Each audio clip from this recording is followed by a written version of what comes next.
I don't, it's not you.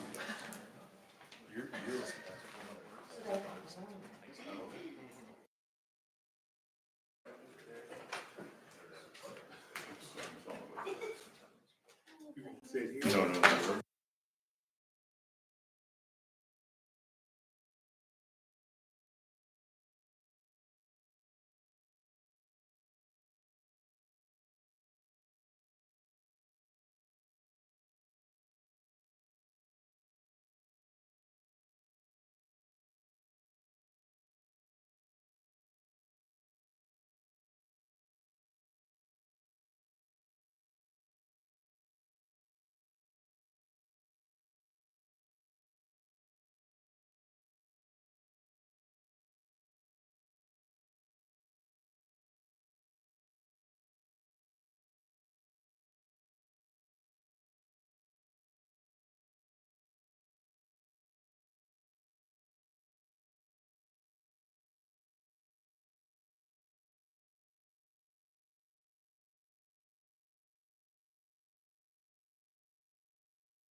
Hey, Ryan. And I just verified that we got the right answer.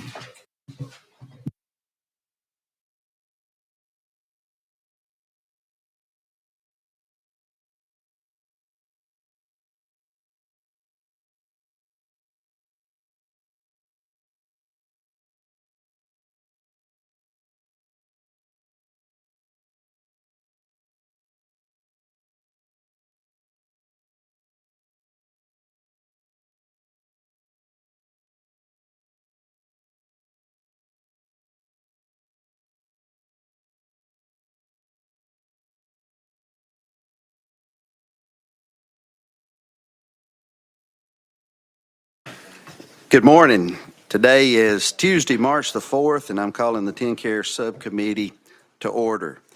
Madam Clerk, will you please take the roll? Representative Sapicki. Representative Sapicki is present. Representative Kumar. Representative He stepped out. Representative Love. Representative Love is present. Representative Moody. Here. Representative Moody is present. Representative Parkinson. Representative Sparks. Here. Representative Sparks is present. Representative Kumar. Here. Representative Kumar is present. Chairman Hale. Here. Chairman Hale is present. Mr. Chairman, you have 6 members present. You have a quorum. Thank you so much. At this time, I'm going to ask Chairman Sapicki if he would to lead us in a word of prayer, and then we'll have the pledge and we'll get started. Rise, please. Bow with me. Dear Heavenly Father, Lord, we say thank you for this day, Lord. Thank you for the day to be able to come and serve the people of the great state of Tennessee. Let our ears be open and our minds be open to the ideas that are being expressed before us by the members and by the people presenting these bills today. Lord, help us make good decisions for the people of Tennessee. Lord, we ask a blessing on our first responders and our military as they serve and protect us every day of our lives, Lord. And we ask for the wisdom granted to Solomon that we can make good decisions for the people of our state. In Jesus' name we pray. Amen. Amen.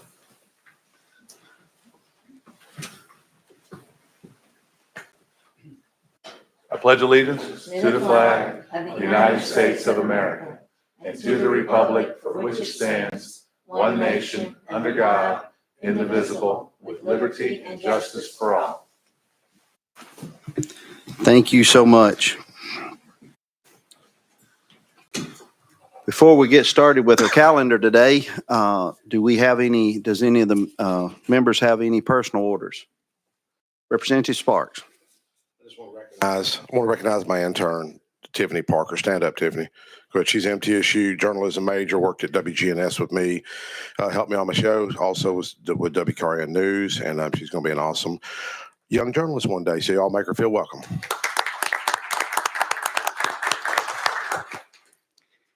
Anyone else? All right. Let's get started with our bills today. Before we begin, House Bill 711 is rolled to the final calendar. And that brings us to our first bill, which is House Bill 1319 by Representative Mayberry. Mr. Mayberry, you have a proper motion and a proper second, sir. And so do you have any amendments on your bill? Thank you, Chairman. I do not. Okay, if no amendments, you're recognized on your bill, sir. Thank you, Mr. Chairman.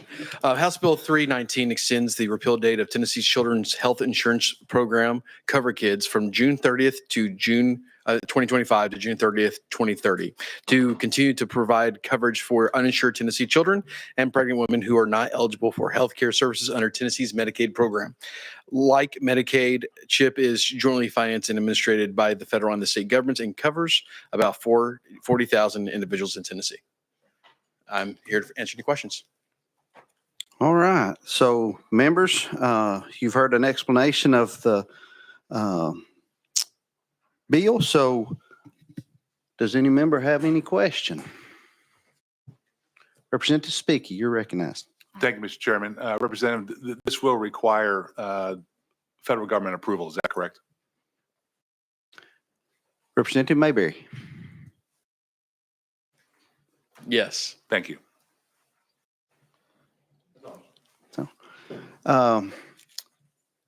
So Representative Mayberry, when did this start? When did this program start?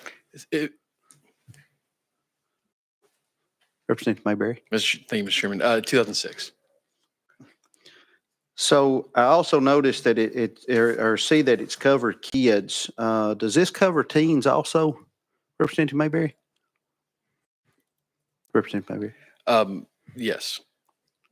Okay. Well, since this is your first bill in our committee, we're glad to have you here this morning. So does anyone else have any questions for him? If not, we're going to be nice to you. So we're going to, if there's no objection to the question, we're going to, and members, we are now able, if you haven't signed in, if you'll sign in, the board is active and we'll be able to vote. Madam Clerk, will you open the vote for us?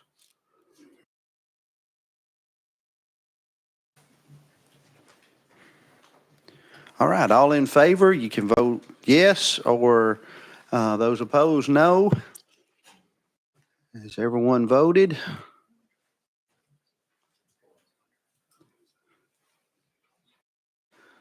Anyone want to change their vote? All right, if not, Representative Mayberry, congratulations, you're moving on, sir. Thank you, committee.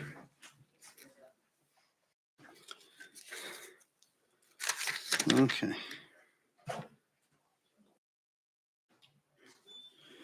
Next is our second bill, which is House Bill 201 by Chairman Hicks. Motion.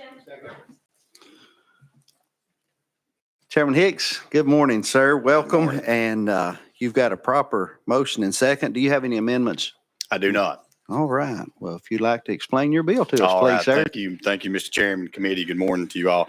House Bill 201 increases the rates that we pay our ground-based ambulance services for non-emergency runs. Currently, ambulance services are paid 67.5% of the Medicare rate for each TennCare non-emergency run, and this bill would simply increase this to 100%. Okay. Anyone have any questions?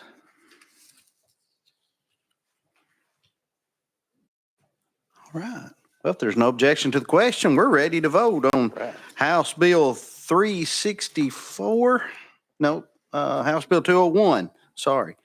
201, moving on to full insurance. So, Madam Clerk, if you'll open the vote.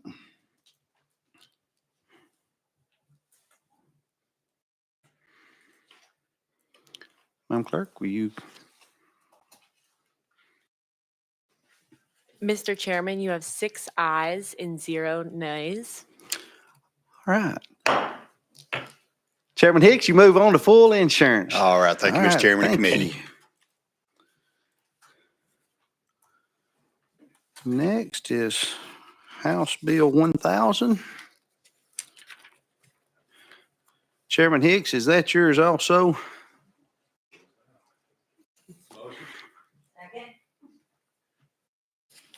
Mr. Chairman, could you care to roll this to the hill? Give me just a second. I need to run back upstairs and grab my folder that I forgot. So if you could roll this to the hill, and I'll Absolutely, be no right problem. back. We're going to roll that to the hill. All right. All Thank right. you. I appreciate that.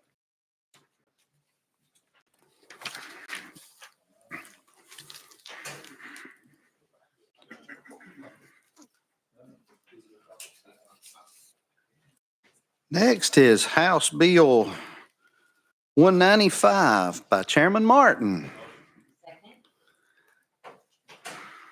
Chairman Martin, good to see you this morning. Sir. Good to see you. Bright and early. You've got a proper motion and proper second, sir. So do you have any amendments? I do not. No, sir. All right, we like that. Awesome. So you're recognized on your bill, Thank sir. you, committee and chair. This bill is the Save Rural Ambulance Act, similar to what you just heard with Chairman Hicks, an issue we're seeing in rural West Tennessee and across Tennessee in rural areas is the reimbursement rates upon these ground emergency services. So this act wouldn't be about just saving the ambulances, but preserving the lifeline of our rural communities. Ground-based rural ambulance services currently are operating at a loss, especially in the communities that I serve and we're in, to the tune of $1.2 million. Some of these areas, our local counties are being offset. Hundreds of thousands of dollars on local taxes are increasing to offset these costs. So this would help increase reimbursement rates for these services and to help get us more in line with the 2021 and 22-23 reimbursement rates that we're seeing. With that, I stand ready for question. All right, thank you, Chairman Martin. Anyone have any questions? Chairman Sparks, you're recognized. Let me ask you, can you kind of explain, a lot of times it's the first time I've been on this committee, all these reimbursement rates. I mean, this, this bill, Gary's bill, Chairman Hicks' bill had a, decent sized fiscal note. Your bill's got a larger fiscal note, but can you explain the drawdown from the federal government and because your bill's got almost 4 million, saying the federal government's over 7 million. Can you kind of explain that for me and maybe others that's watching? Chairman Martin, you're recognized. Thank you, sir. Not necessarily. I just know from the rate reimbursement portion, it's been 2011 since those things have been changed. So I'm not quite sure on how we bring those dollars down still. Chairman Kumar might be able to answer that on the insurance side, how that TennCare reimbursement portion works on ambulances, but I do not have that one. Okay. Go ahead. Chairman Kumar, you're recognized. Thank you. Thank you for your confidence that I would know the answer.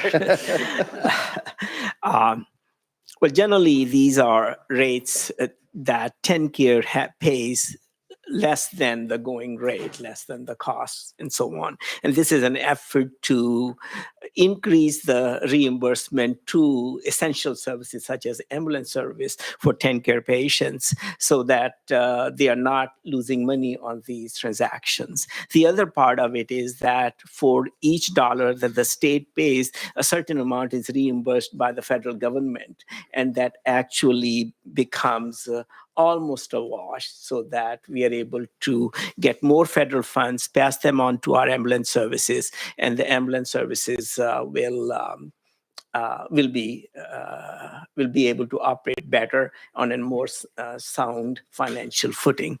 I believe that is the best I can do. Thank you. Thank you. Thank you so much. Thank you so much, Chairman Kumar. Representative Sparks. Yeah.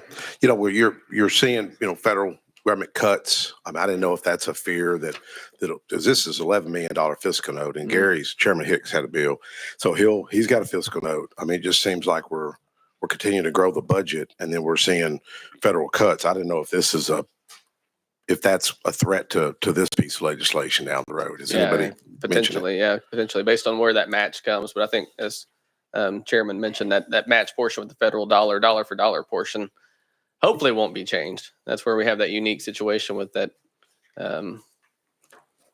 block grant component. So hopefully that stays in with what we do here in Tennessee compared to the other states. All right. Thank you for your time. Yes, sir.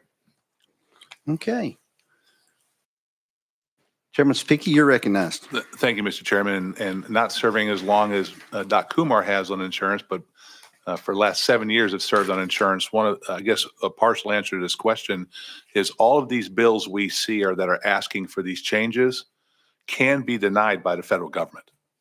And just because we approve this proposal, TennCare has to go before federal Medicaid services and ask for them for this approval to do this. They can deny us. And if they deny us, it reverts back to what it was under the existing agreement. And so most of the time we ask for these, and most of the time the federal government agrees with what we're doing. But just remember, every time we ask for one of these changes, even though it has a fiscal note, until the federal government agrees to it, no money happens at all. So there you go. But congratulations, and hopefully we can get this for us. That'd be great. Any response? Yeah, great dialogue. I appreciate it. Yeah. There you go. Any other questions? All right. I don't see anyone else on the list. So, Madam Clerk, we're ready to vote. If you'll open the vote for us. All in favor, vote yes.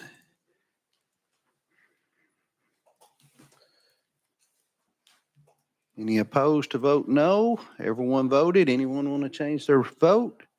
Madam Clerk, will you take the vote?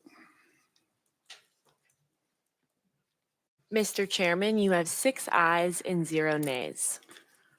Congratulations, Thank you, Chairman. You're Chairman. moving on to full Thank you, Chairman insurance and with House committee. Bill 195. Mr. Speaky? Mr. Chairman, I'd like to make a motion that we pull House Bill 1000 back up. Chairman Hicks is back here, ready to go. Anyone oppose us taking back up to House Bill 1000?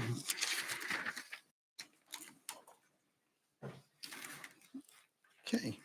Do I have a motion on the bill? Chairman Hicks, welcome back, sir. Thank you, Mr. That was a Chairman. quick trip. Absolutely. You've got a proper motion, proper second, sir, so you are in proper order to present. Do you have a amendment on this bill? Yes, sir, I do. Would that be Amendment Code 3970? That's what I have, sir. All right, we have a motion. Second. So let's get that amended on here. So all in favor of the amendment, vote aye. Any opposed? All right, so we've got you amended. So if you would like to present and discuss House Bill 1000. All sir. right, thank you very much. And the amendment did rewrite the bill. So House Bill 1000, the legislation authorizes TennCare to continue to assess hospitals and make charity care and directed payments for the current year, fiscal year 25 annual hospital assessment.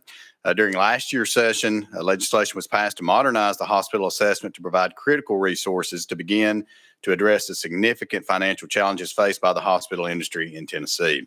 The new structure of the assessment requires federal approval by the Centers for Medicare and Medicaid Services, which is currently in process. The legislation passed last year was written anticipating all federal approvals would be received for payments and processes to occur. While Tennessee has received partial approval for the updated program, the Division of TennCare requires additional legislative authority to continue to assess hospitals and make directed payments through the hospital assessment. This legislation provides the required authorization while TennCare and hospitals await full federal approval. The bill is amended, makes no additional appropriations, and has a non-significant fiscal impact. And with that, Mr. Chairman, I stand to answer any questions. Thank you so much, Chairman. Does anyone have any questions? I know we do have the representatives from the Hospital Association here. If there's any questions needed for them, is everybody good? I think we're ready to vote. Awesome. Madam Clerk, will you open the vote for us, please? All in favor, aye, or yes, and those no. And several member voted. Anyone want to change their vote? Madam Clerk, will you take the vote for us, please?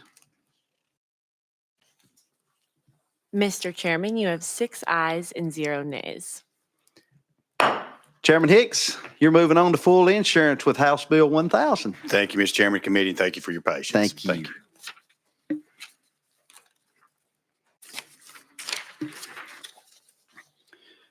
All right, I see our next one here is House Bill 171.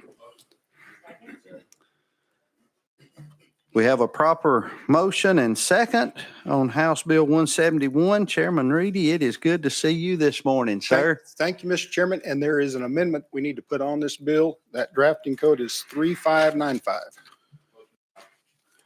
All right, motion and a second. Got that? Okay. All right. All in favor of adding the amendment, say aye. Any opposed? All right, you are amended, sir. Thank you, Mr. Chairman and committee. And of course, you've been seeing me on this piece of legislation since 2018. But what I need to do is read into the record and hopefully it'll answer some of the questions that were just previously asked on other pieces that you've already passed out. The ground ambulance assessment was created in 2018 to help fill the gap between the expenses incurred by ambulance services to perform a transport and what Medicaid reimbursements for this transport. Without using any state dollars, the ground ambulance service service pays into a fund that draws down over 20 million in federal funds that is then paid back out to the services based on the Medicaid transports. House Bill 171 will extend the ground ambulance assessment for another year. And with the amendment added, the first change in that requires an ambulance provider to pay the assessment to the Bureau within 45 calendar days after issuance of notice of the assessment. And the second change, as amended, the Commissioner of Health will have access to run reports to ensure the assessment is in compliance with state and federal law. I stand ready for questions, Mr. Chairman. All right. Thank you, Chairman Reedy. Does any member have any questions? When you do a good job, you just don't leave any questions to be Thank you, asked. sir. All right. So if there's no objection to the question, Madam Clerk, would you open the vote for us, please? All right, members, we're ready to vote. Please push yes or no. Has everyone voted? We'll give Parkinson here a second. All right. All right. Madam Clerk, will you take the vote, please? Mr. Chairman, you have 7 ayes and 0 nays. House Bill 171, Chairman Reedy, you move on to full insurance. Thank you, sir. Thank you, Chairman and Committee. All right. Moving right on to item number 6. Representative Gant, House Bill 150.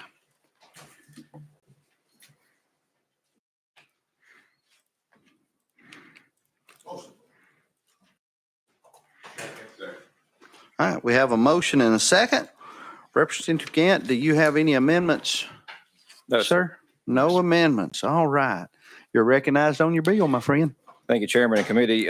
What this legislation does is it follows suit with some of the prior pieces of legislation, but it's dealing with emergency air medical services transport, which they transport critically ill or injured patients regardless of their ability to pay to the closest, most appropriate hospital when requested by a third-party medical professional or first responder. Roughly right now, 70% of all air medical flights are Medicare and Medicaid in Tennessee. A large portion of those transports are in rural parts of the state. While both Medicare and TennCare reimburse at rates well under the cost to perform these transports, TennCare reimburses for these transports at only 34% of Medicare's average reimbursement. So what this legislation is doing, House Bill 150 looks to increase the TennCare rate to not less than 67.5% of the federal Medicare program's allowable charge, which would match the existing base rate for ground ambulance services. And while this increase will still not cover the cost to perform these transports, it is a step in the right direction, Mr. Chairman and Committee. Okay. Thank you, Representative Gant, for that explanation. Do we have any discussion? Representative Sparks, you're recognized, sir. Representative Gant, many folks may not know you were in a terrible car accident, almost lost your life. I believe the other person perished in the accident. Were you air transported? Yes, sir. Were you? Yes, sir, I was. Representative Gant. Yeah. How far did they have to transport you? Well, I was in Hardeman County, so I went from Hardeman County to Regional 1 in downtown Memphis. So, Representative Sparks, you're recognized. Yeah. Well, I've been praying for you every morning. You're still in my prayers. I mean, you almost, if you didn't have that air transport, would you have maybe not made it? Representative Gant, you're recognized. well, I obviously I leave that answer up to God. He still has me here for a reason. So I'm grateful for the opportunity to still be here and stand before you today. I'm glad you're here. Thank you, sir. Thank you. Next on the list is Representative Parkinson. Thank you, Mr. Chair, and thank you, Chairman, for bringing this this bill. You know, in the 25 years that I worked in emergency services on the fire department, we life flighted many people, out. And, to my colleague from Rutherford County, to his point, many people would not have made it had it not been for, the standard of care, the level of care that the nurse and and you can't forget the pilot, right? And, that they had in getting and sustaining those individuals until they were able to get to a trauma unit. And so I appreciate you bringing this bill. Honestly, it's a bit embarrassing that we as a state is paying only, 30% of the reimbursement on this, because, the role that these individuals play is vital to life saving in our state. So thank you for bringing it. And actually, I want to sign on to this bill, if you will. Thank you. Thank you, Mr. Chair. Representative Gant? No, thank you, Representative Parkinson, for that. That's very well said. And we don't really know or realize how much we need something until you actually use it. And I stand here before you as somebody that's used this and see the importance in it, but not just me. There's thousands of people across Tennessee that utilize this, and it's this year's time that we step up and raise this reimbursement rate. So thank you again. Thank you, Representative Camp. Next on the list is Chairman Spicky. Thank you, Mr. Chairman. Representative Gant, this is an outstanding bill, and I'll tell you why. Is because most of Tennessee is rural in nature, and the air ambulance is a lifeline to the agricultural community. When there's an accident on the farm, those first responders come out there, but the nearest hospital could be an hour away or more. And this air ambulance services for those individuals that get hurt in a farm setting are able to land out there, pick up their patient, and get them to emergency care as quickly as possible. So hopefully this will be able to be negotiated. This will come to fruition that we can provide this life-saving technique to more of our citizens in Tennessee. Great job. Representative Gant, any remarks? No, thank you. Have a couple of questions. Let me ask you this. I believe you said the current rate is somewhere around 34%. Is that correct, Representative Gant? Yes, sir. 34%. Okay. I guess one question that I have is, how often do we normally put rates into statute? Mr. Chairman, that would probably be a question for legal. I'm not quite sure how to answer that. Okay. Well, if nobody objects, we'll go out of session. So legal, could you answer that question, please? I actually don't know that I can speak to how often we do this. That would kind of require me to compare where there are rates for things and then where there are rates in the statute specifically. So that's not necessarily information that I have, unfortunately.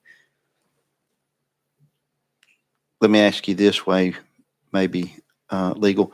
So currently is the 34% or whatever, is that in statute or is that?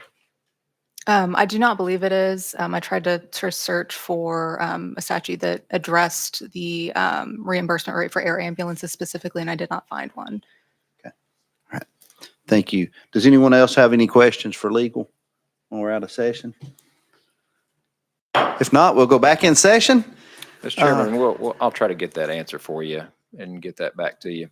Okay. I'm sure we can find the answer to that. Okay. All right. And I just want to say, in 2009, when I was given 6 to 12 hours to live on a ventilator in Warren County, I had told my wife that after several exacerbations and all that I'd been through, but that evening when that helicopter came and got me to Nashville is probably why I'm here today. So, again, just like you and your situation, different, but it was that air ambulance that meant a lot. And that 18-minute flight was a lot different than an ambulance ride. So, when it comes to life saving. So thank you so much for the bill.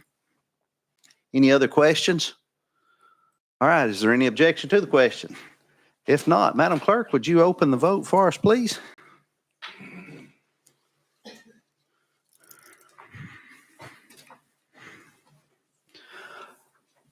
All in favor, vote yes. Any opposed, vote no. Has everyone voted? Anyone want to change their vote? If not, House Bill 150. Madam Clerk, would you take the vote for us, please? Mr. Chairman, you have 7 ayes and 0 nays. Representative Gant, House Bill 150 moves on to full insurance. Thank you, sir. Thank you, Chairman. Thank you, committee. Now, we're going to skip down a couple, and then we'll come back to item number 8. We'll do that last. So we'll move to House Bill, item number 9, House Bill 295.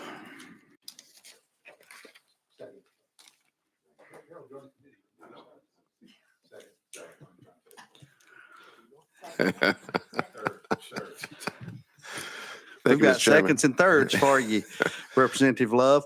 Representative Love, you have a proper motion and second. I believe you do have maybe a couple of amendments. Is that correct? Yes, sir. All right. Would that be Code 3846 and 3719? Yes, sir, Mr. Chairman. That's what we have. Motion. Motion on the amendment, second on the amendments. We need to we'll take the first one. Let's take Representative Speaky.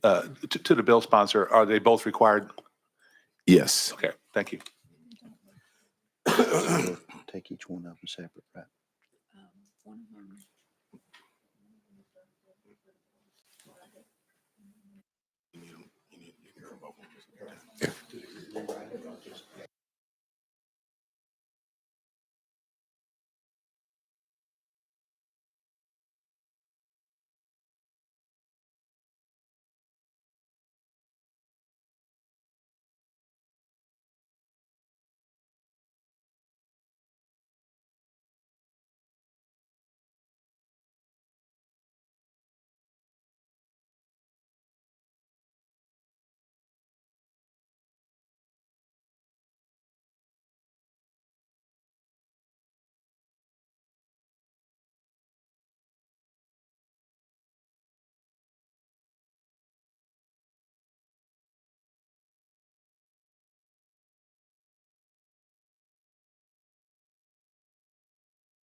Okay. So we're not.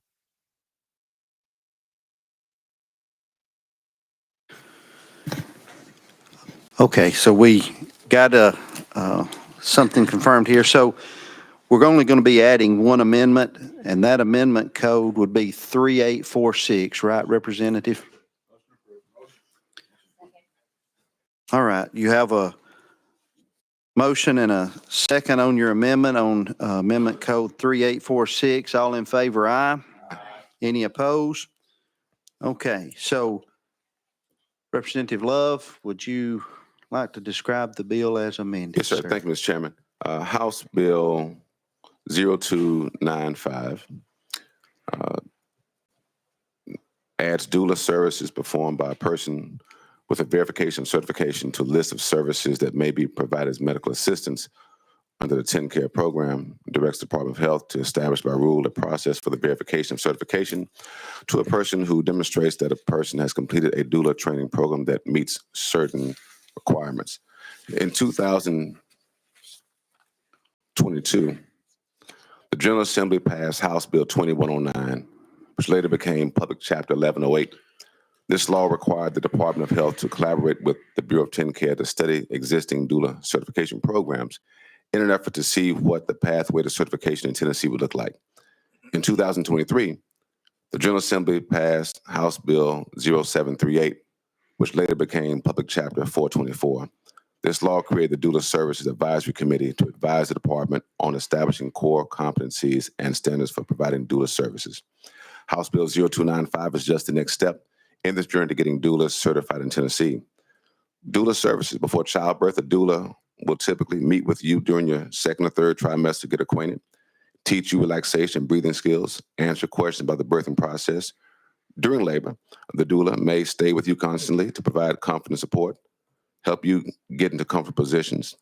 And after delivery, the doula may provide support and encouragement to both you and the parents after bringing your baby home, teach both of you how to care for your newborn, and make sure you get plenty of rest, eat regularly, and stay hydrated and are comfortable. So, Mr. Chairman, these are the things that doulas do. And I would simply now wait if there are any questions. All right. Thank you, Representative Love, for that explanation. Does anyone have any questions? Representative Parkinson. Thank you, Mr. Chair. Just a quick comment. Leader Love, I appreciate you bringing this bill. In some areas of our state, infant mortality is a real serious issue, and I think this will go a long way in helping to reduce our numbers in infant mortality. Thank you so much. Truly appreciate it. Thank you, Mr. Chair. Thank you, Representative Parkinson. Next on the list is Chairman Sapiki. Thank you, Mr. Chairman. For the bill sponsor, is this requiring us to negotiate this with federal Medicaid, or is this something we can do at our level? Representative Love. Thank you. This actually, I believe the amendment is just getting us to the place where we're getting to the certification process, and we won't be at the stage yet of asking for reimbursement. So it's just the next step in there. Thank you, Mr. Chairman. Okay. Any other questions? Chairman Love, thank you for. Chairman Love, thank you for bringing this up. On a very basic level, kindly go ahead and describe for the audience and those who are watching what is a doula and what do they do? Sure. All right. So doulas are non-medical professionals. They're not actually the ones birthing the child, but they're there at the beginning.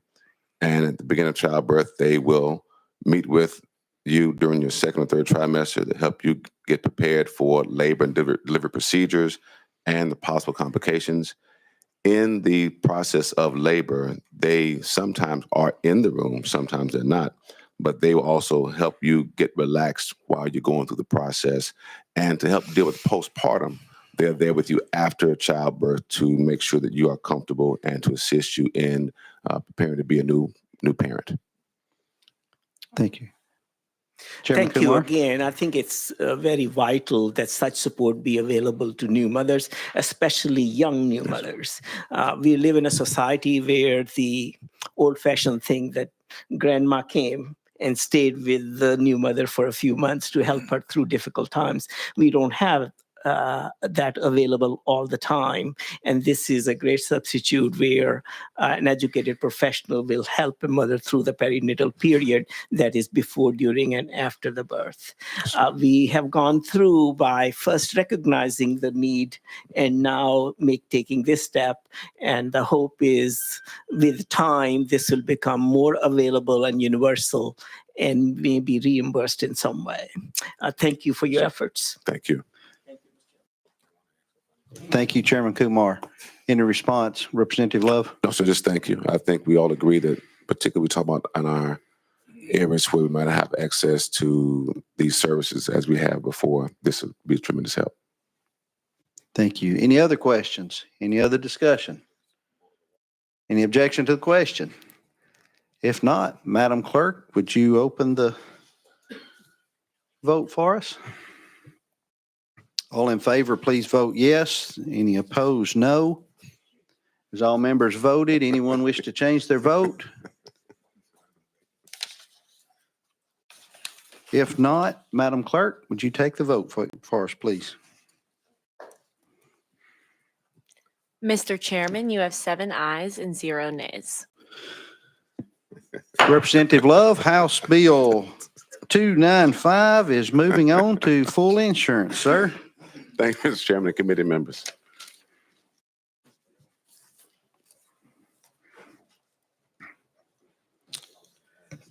Next is item number 10 by Representative Love as well.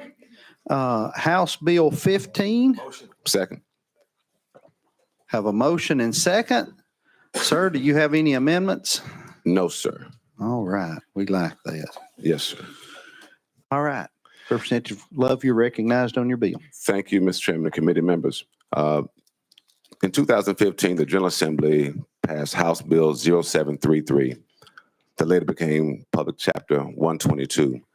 This authorized TennCare to provide medical assistance for sickle cell disease management. We found was at the time persons who had sickle cell disease were not able to get their actual doctor visits as part of reimbursement. They could go to the emergency room, but not the doctor's visits. And we put TennCare on, we put sickle cell on the list of those reimbursable services. In 2021, the General Assembly passed House Bill 0992 that later became Public Chapter 186. This required TennCare to conduct an annual review of the current treatments for sickle cell and report about any new treatments that were available. And I believe that report just came out January the 15th, which lists out all of the new treatments available, but also the painful process that some sickle cell patients go through. This bill seeks to address the uninsured sickle cell person in our state that don't currently qualify for TennCare because they are possibly above the age of persons who were previously covered. They are not pregnant women or don't have incomes or have incomes rather out of the current income limits. These persons also are unavailable to get insurance from their employer, or they may be different from other categories of uninsured because it's not a question of if they will need medical treatment, but when they will need it. For those who are unaware, sickle cell disease is very painful for those who go through it because the sickle shape of the blood cells causes pain as it goes through the veins and arteries. Sickle cell anemia is one of a group of inherited blood disorders known as sickle cell disease. It affects the shape of red blood cells, which carry oxygen to all parts of the body. Red blood cells are usually round and flexible, so they move easily through the blood vessels. In sickle cell anemia, some red blood cells are shaped like sickles or crescent moons. These sickle cells also become rigid and sticky, which can slow or block blood flow.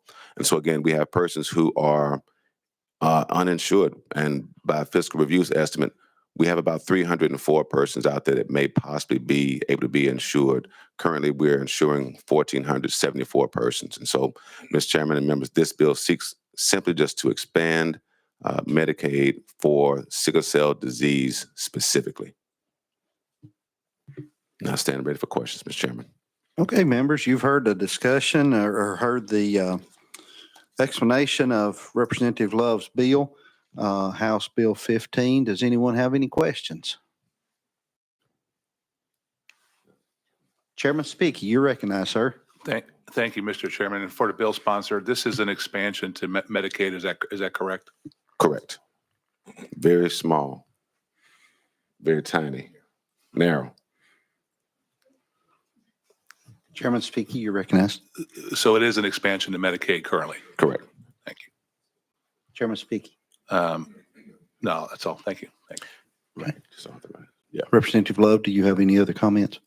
No, it's just that it authorized the governor. He's not required to, but it gives an opportunity to expand it if he deems it so. Okay. All right. Next on the list is Representative Parkinson. Thank you, Mr. Chair.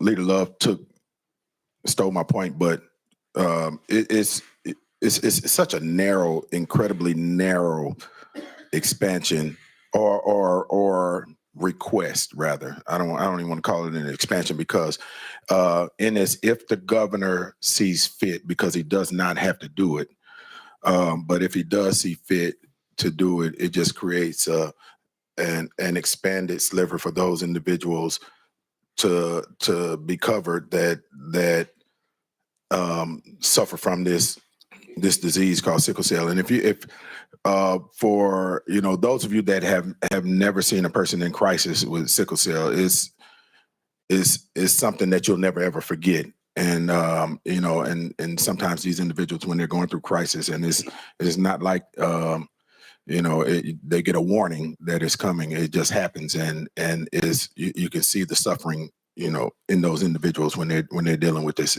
It's tough to watch, and so I appreciate Chairman Love and I appreciate those of you that will vote for this to just simply allow the governor, if he sees fit, to negotiate with CMS to, cover those individuals with sickle cell. And also, Mr. Chair, just a point of personal privilege, if you don't mind. Yes, sir. Thank you to all of the good people from UT Health Science Center that's in here, the good doctors, those that are about to be doctors and residencies. We truly appreciate every single thing that you're doing. We appreciate you being here. You mean a lot to us. And so I just wanted to say that. And you're in the Memphis area too. So, that means a lot too. These guys might not get it, but I get it though. Yeah. Thank you for being here.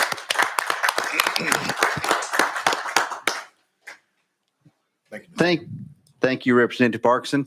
And we do welcome each one of you. Glad that y'all are here with us today for your day on the Hill. And so hope you enjoy your time here with us. Representative Sparks, you're recognized, sir.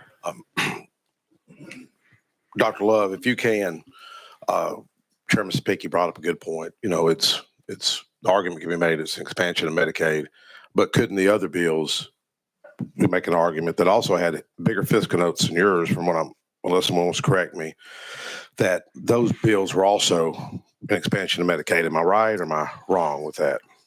Representative Love, you're recognized. Yes, sir. I think last time we met or 2 meetings ago, we did pass a Medicaid expansion bill by Chairman Baum, even though it was restricted in the 12-month out of 24-month period, and then a total of 60 months total.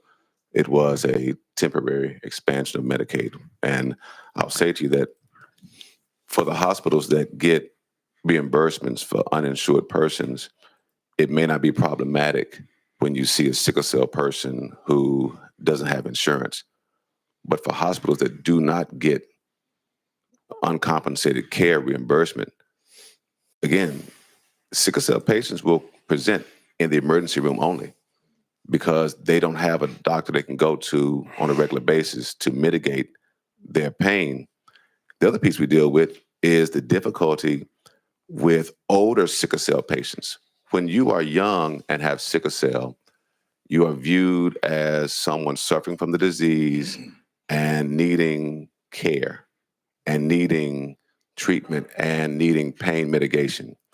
When you get 25, you're sometimes viewed as a drug addict because you have pain and you show up to the emergency room asking for pain relief, but no one can see the actual physical harm. And so unfortunately, instances where, again, uninsured persons present to hospitals that don't get uncompensated care. And the hospital then has to bear the cost of that. This is a mechanism for us to expand Medicaid and also draw down some federal dollars that'll help mitigate the cost for us as a state and help us all deal with patients in a more robust manner.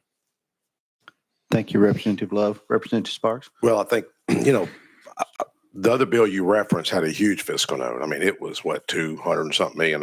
Yes, sir. Yours is 2.7. This is like budget dust. This isn't even that big. It's just dust. Okay. But I know as a lawmaker, I get concerned with the fiscal notes that we're seeing coming through this committee. And I don't want to lump it all on finance, which I sit on. And I think some other members up here sit on that committee. Parkinson is as well. And you, Dr. Love. But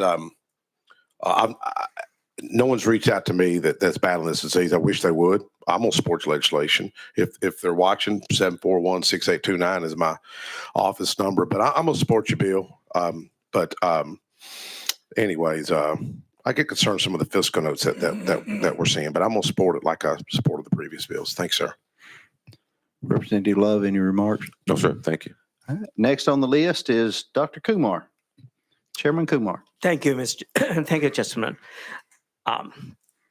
The point has been made about it being an expansion of TennCare, and you made a point that's very small. Do you have any numbers? Do we know how many people will qualify?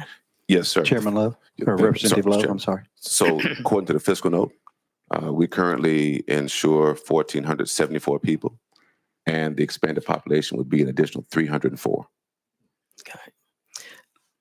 Chairman Kumar. So you're right, it truly is a small addition. Well, thank you. Thank you, Mr. Chairman. All right. Next on the list, Chairman Sapiki. Thank you, Mr. Chairman. And just a little clarifying here, most of the bills that we've already voted on, we're not expanding the people who are covered. We are asking for more reimbursement on the services already negotiated with the centers of Medicaid in the federal level. We're not increasing the number of people that we're covering. We're just asking for a better reimbursement money for those services being provided. The issue of the 300 or the 3,000 or the 30,000, it starts us down this pathway of, well, when is the group too big not to expand Medicaid? That's the argument that's being made here, is it's just 300 people. So if somebody brings a bill to us and now it's 1,300 people, is that still okay? Or is 5,000 to cut off, or is 50,000 to cut off? We normally handle this in the General Assembly. If we want to expand coverage for Medicaid, we do this in the General Assembly. We do not abdicate this to the executive branch. Since I've been on the Insurance Committee for 7 years, we have kept these decisions with the General Assembly. And we've been very, very judicious with the taxpayers' money and trying to make sure that we cover the people who are at most risk. As Representative Love has already stated, there are people who qualify under TennCare for this treatment. This is an expansion of Medicaid for those who are not eligible to receive this coverage. The question you have to ask yourself is, if we allow this, well, who else do we allow? And do we keep expanding Medicaid on and on and on and on until now, as one of my colleagues stated, now the financial risk becomes detrimental to the state of Tennessee, to where now can we meet our obligations? Thank you, Mr. Chairman. Representative Love, any remark? No, just I had the numbers slightly wrong. 306, not 304. So we're not. Okay. It's still a small number, but I don't want someone to read the fiscal note and say, no, you misled us on that. I hear your point about it. I think that as we talk about persons in this category, as I stated earlier, they may be a bit different than some other persons who are uninsured, in that an uninsured person who does not have a specific disease may not always be potentially presenting to a hospital, because unless they have some illness happen, they're not going to go. But sickle cell persons, they have the disease. It's not a question of, again, if, but just when they will have to go. And so that's all I add to it, Mr. Chairman. Representative Parkinson, I'm sorry. I'm sorry. I didn't mean to do that to either one of you. I apologize. Chairman. I'm sorry. Yeah. Please forgive me. Grace is needed. Thank you, Mr. Chairman. And in all seriousness, to my colleague from, okay, I was about to put you in Rutherford County with Representative Sparks. So you're going to do it too. And to my colleague from Murray County, you know, and thank you for your comments on this. And I say this out of you know, pure love. No pun intended, actually. That individual, one of those 306 individuals who cannot at this time, you know, see a doctor, but has to use the emergency room, you know, for when things are, you know, in that moment, you know, where they're in crisis. You know, this bill means a lot to them. And and in regards to the General Assembly making the decision, you know, I was there when the vote was passed, or the bill was passed with then Governor Haslam, to say that, you know, we have to give the governor the permission to expand Medicaid in any form or fashion. And And so the General Assembly making the decision, that is how we make the decision, by giving the governor the ability to negotiate or permission to negotiate any type of waivers through CMS for expansion or otherwise. And that's how we were able to get, the block grant situation that we're in now. And it has saved us, according to, TennCare, over $1 billion, as a matter of fact. And so we do believe that, one, if we allow the governor this latitude, that he is going to either do it or not, but more importantly, just as importantly rather, he is going to be fiscally minded if he does decide to do it. So we know that our governor believes in a balanced budget and believes in making sound fiscal decisions. And so he may say, hey, fiscally, we can't do this, or he may say, fiscally, we can do this and help to give these 306 individuals, the relief or support that they need. So, but that is how that decision is made by the Tennessee legislature. It is ours. And how we decide is we open up the portal for the governor to negotiate with CMS to make decisions like this. So I appreciate your comments, and I believe in our governor enough that he would do what is fiscally sound for the people of Tennessee. Thank you. Thank you, Representative Parkinson. Representative Love, any comment back to that? No, Mr. Chairman. I think as much has been said and it's all been thoughtful. Okay. Any other discussion? Any other questions?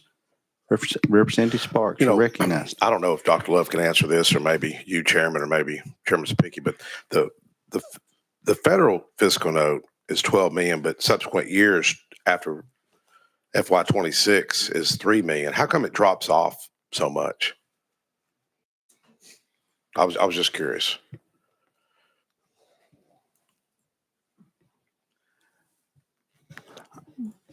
We have Representative Love. Do you have a response? You got somebody? Of course, TennCare is here. Have they signed up to? Okay, I was just curious. So the one-time amount on the front end is why it's higher. And if you'll see, the expenditures from the state level are higher in the first year because of additional services provided in the first year of the expansion. After that, it levels off to what it would be. And that's why you see the drop off in that. But Chairman, I mean, it's only, if I'm reading this right, it's only 276,000 the first year, correct? That's on the state. That's Representative Love, you're recognized. Thank you, Mr. I'm sorry, Mr. That's revenue, 276. The expenditures is 2.7 million. 2.7 million. Okay. Then drops down to 1.7 million. Okay. All right. Thank you, sir. Okay. Anyone else? All right. I think we're ready to vote. So, Madam Clerk, will you open the board for us to vote?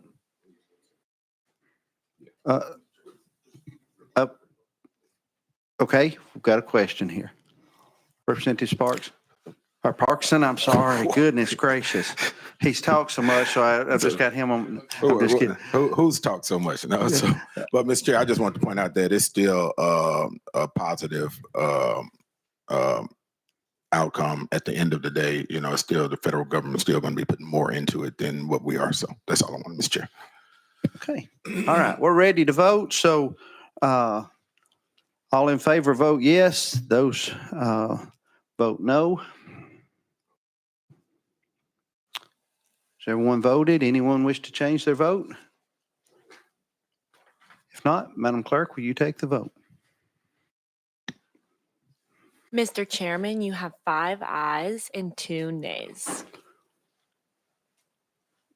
Representative Love, House Bill 15 moves on to full insurance. Thank you, Mr. Chairman. Thank you, committee members.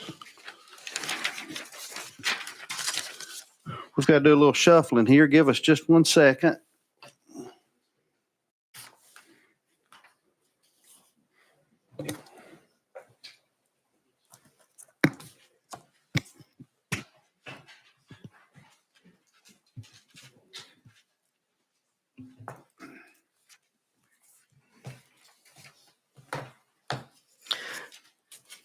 Chairman Hale, you're recognized on House Bill 0712. Do I have a motion?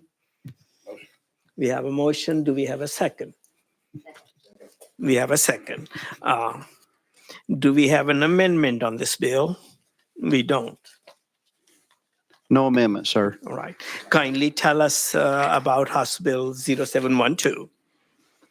House Bill 712 was brought to me by the Tennessee Disability Coalition to support family caregivers of Tennesseans with disabilities and chronic illnesses. The goal of this bill is to provide a clear pathway for qualified family caregivers to be hired by home and community-based service provider networks in the state of Tennessee. The legislation does two things. First of all, the bill asks TennCare and the Department of Disability and Aging to work together to develop clear guidelines and processes for provider agencies to hire a family member to provide care to a loved one. And then secondly, the bill standardizes access to ensure that family members are not disqualified based on relation status, where they live, how old the person receiving the care is, and what service programs are enrolled in.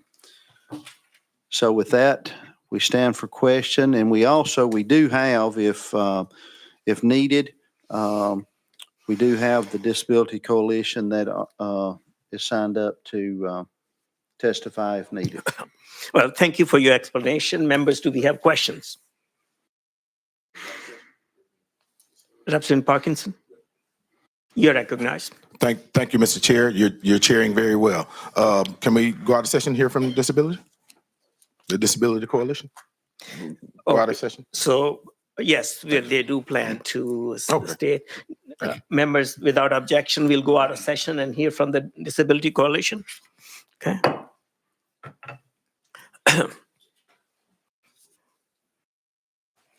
Well, thank you for coming. Kindly, your mic is on. Kindly identify yourself and for the record who you're with. Yes, my name is Jeff Strand. I'm with the Tennessee Disability Coalition. Thank you, Chairman. Thank you, Committee, for the opportunity to testify. You have 3 minutes. I'll go fast. In 2023, approximately 930,000 Tennesseans served as an informal caregiver to a loved one. Those folks provided care for children with disabilities or chronic health conditions, aging parents and relatives, adults with disabilities, and those recovering from major health crises like a surgery or a heart attack. Those caregivers provided their loved ones upwards of 870 million hours of care. Caregiving is difficult, and it can take its toll. The Tennessee Department of Health found that family caregivers had higher rates of arthritis, depression, cancer, diabetes. They reported higher rates of mentally or physically unwell days per month. More than half of caregivers report having to cut back on hours or end employment altogether. On top of that, 78% of caregivers report spending out of pocket for caregiving expense, and on average, they spent 25% of their annual income on those expenses. These difficulties are especially true for those caring for loved ones with more profound disabilities for whom supports and services from the state are difficult to access. In 2023, the AARP ranked Tennessee 51st in the country for the extent and quality of support that it provides family caregivers. As our state's population ages, our already struggling formal caregiving system of provider agencies may approach the breaking point. This bill offers one option to begin to address that impending crisis and support Tennessee caregivers at the same time. It's not a silver bullet, but we think it's a start. First, we did an informal survey of TennCare and DDA providers, and they said they did not know the rules or protocols around hiring a family member to be a caregiver, and they worried about jeopardizing their standing with the state and TennCare. They asked us for clear guidelines that laid out rules and policies for hiring family members, which would provide some assurance that they're in compliance with the state. Second, family caregivers told us they simply want access, and we think that this bill codifies that access. Caring for a loved one with a disability or illness or caring for an aging parent is one of the most selfless things a person can do, and it is worthy of our support. We believe that this bill can lay the foundation for ensuring that every Tennessean has access to loving care and every caregiver has access to support. Thank you. Well, thank you. Representative Parkinson, you're recognized. Thank you, Mr. Chair, and you know I truly appreciate this bill. Tell me what's and want to sign on to it actually. What's the difference between this bill and what we passed earlier this year? This bill is modeled after your bill from last year that expanded access depending on where you live or prohibited TennCare from prohibiting you from being hired based on where you live. We took that and looked at other circumstances for family caregivers and thought, here are the rest of them. Let's just pave the path for everybody. Okay, thank you, sir. Can you be more specific? What are we adding with this bill that we have not passed the previous time? So previously, Representative Parkinson's bill made people qualified to be hired by a provider agency regardless of where they lived. This moves to include age of the person being cared for, what the nature of the relationship, the familial relationship is, whether you're a spouse or a parent, cousin, any of those things. It adds conservators unless it's explicitly prohibited in the conservatorship papers, and it allows folks who are receiving other waiver services provided by a formal caregiver to also be qualified or paid as a qualified caregiver through a provider agency. So supposing I am at home and taking care of mom or my family is managing it, when do we qualify or when should we apply for benefits for doing something that we are doing and we think we owe it to mom anyway? This would be for services provided through the state's Medicaid programs. So if it's difficult to find a caregiver or a qualified caregiver or a consistent caregiver, and it's costing you opportunities to go to work, costing you good health, good mental health, that might be a point where you'd go look for a provider agency that hires family caregivers and see what you're qualified to provide. It doesn't add any additional services to anybody's person-centered support plan. It simply allows you to fill in the gap when there are gaps. So if the family that is not working, they don't have obligations that they have to be outside the home, they're at home anyway, they do not qualify for this program? If they are qualified through a provider agency, they would qualify through this program. I'm sorry, which agency was that? Any provider agency that offers home and community-based services or long-term supports and services through the Medicaid program. Sorry. Right. If they have qualifications that could be hired by an agency that provides those services, then these people will qualify. Yes. Okay. Well, thank you. That's thought-provoking and a little complex. Members, do we have any other questions? Representative Parkinson? Thank you, Mr. Chair. I think it's important that the point that you just made is that, they're not just hiring a family member just simply to hire a family member. These family members will be trained and qualified to work for that provider for TennCare. And let's pause on that for a second because I just want to let this part marinate. Those providers do not want to lose their eligibility with TennCare. Am I correct? Correct. So they are not going to just willy-nilly pull the nephew in and say, hey, come and, you can be a caregiver for your grandmother, right? They're going to make sure that that individual meets the standards and the protocols that TennCare requires for them to be a provider. Am I correct? Correct. They'll be trained and supervised just as every other employee of a provider agency would be. Right. So I want to uncomplicate this, to make sure that everyone understands. And we passed this bill. We passed not this bill, but we passed and had the same discussion earlier this year regarding caregivers or relative caregivers and the fact that they have to be qualified in order to be able to be employed by these providers. So I just want to make sure that we drill that home so that, we don't go down this pathway of waste and issues like that. So because they have to be qualified to actually be a caregiver. Correct. So if someone required private duty nursing services, that has to be provided by someone who's qualified, like an RN. If a family member doesn't have a RN credentials, they can't be paid to provide that service. Mm-hmm. Yeah. Thank you for that clarification. Thank you, sir. Any other questions for our speaker? Seeing none, thank you for coming. Thank you. We'll go back into session. Members, do we have any questions for Chairman Hale? Representative Parkinson. Thank you, Mr. Chair, and thank you for your indulgence. I usually don't talk this much, but as all of you know, but this issue is incredibly important. A friend of mine who is a is a doctor, and she's from Memphis, but she's now professor at, and I know if she's watching, she's going to kill me because I'm messing her title up. It's a big title at John Hopkins. She wrote her name is Dr. Shaquita Starks. She wrote a white paper on caregivers that was actually entered into some of the journals. Y'all, Dr. John, you know which these journals, medical journals. I don't know which one, but one of them or two of them. And as a matter of fact, while she was at UT Health Science Center, as a matter of fact, when she wrote this, and she did the research, and in her conclusion, a lot of the caregivers take on the sicknesses of the individuals that they are caring for. And in some cases, we lose the caregiver before the individual that they were actually caring for. And so, no one, there's very little fanfare or support for those that are actually giving the care to these individuals, in these homes. And so this is I think to Chairman Hill, this is a very, very important piece of legislation, and I appreciate you bringing this legislation. So hopefully we can get that support that they need. Thank you, Mr. Chair. Chairman Hill, do you have a response? Thank you, Representative Parkinson. I appreciate your comments, and this is needed, and so I appreciate your support. Thank you. My question would be that are there any income limitations to the person who's going to be hired? No, Chairman Hill.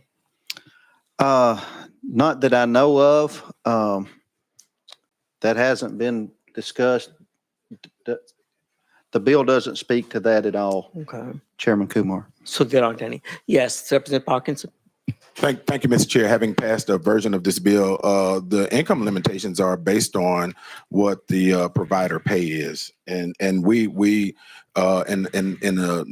I want to say maybe 2 budgets ago or so added some money to our providers so that they could make the raises for those individuals that are providing these services. And I think we just only thing we did was bumped it up to $12 an hour in that case. And I think the providers add some more money to make those wages competitive, and depending on what the level of service that the person is offering is providing. Thank you, Representative Yes, Parkinson. Chairman Hill, help me understand the situation. Let's say a family and mom is old and needs care and would qualify for home-based care. And one of the spouses works, the other one is at home and is able to take care of mom. They are reasonably well off, and they're not at this time having to hire anybody from outside. So when would they qualify to apply for these benefits and get paid?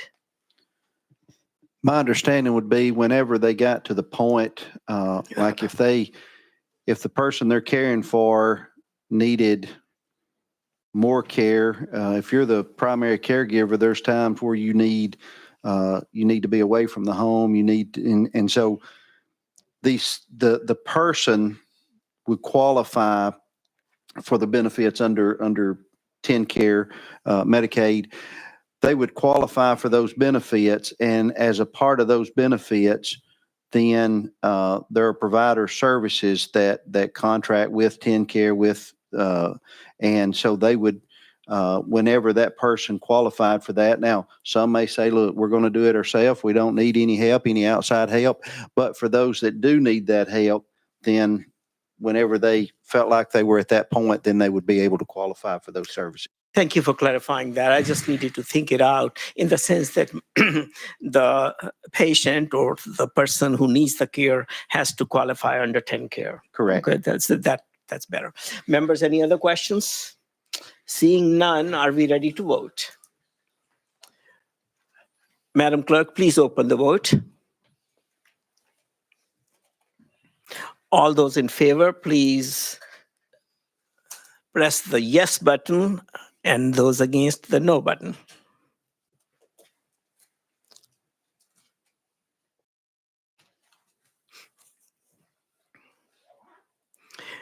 Madam Clerk, please count the green dots.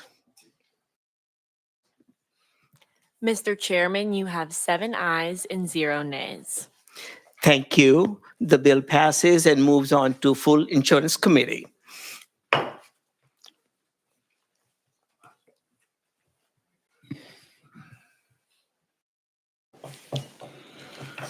All right, members, this concludes our calendar for today. Are there any other orders of the committee? Representative Love, you're recognized. Thank you, Mr. Chairman. I know we have a lot of healthcare professionals in the room today, but there's one that I'd like to recognize especially. We went to college together, it's Dr. Jarve Jones. If she'll please stand.